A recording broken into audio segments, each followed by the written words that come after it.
Find something that you love to do in your life so that you don't have to work for another day in your life. So, para sa akin, kasi hindi to trabaho eh. At na-inspire talaga ako. Parang pinag-aralan ko kasi yung mga buhay ng mga matatagumpay na tao.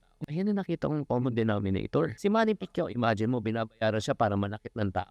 So, sisa mo, nag-enjoy siya manakit ng tao. So, yun pala ang sikreto. I'm thinking about it, what you said, but a lot of Filipinos don't have that luxury of being able to do what they love. Anong advice mo bibigay mo sa ganun? Ano yung masasabi mo sa ganun? And is there a way to balance it out? Kasi yung pag-usapan muna natin, kasi yung parang may nagtuturo, di ba? Parating sabi lalo sa mga ka-graduate, follow your passion. Kung anong passion mo, sundin mo. Pero hindi naman porket passion, it will work. Like, anong pang passion ko? Ito lang ha. Passion ko ever since I was young to become a PBA player. Okay, this is interesting. Okay, paano na? Hindi Hindi ka na palaran ng...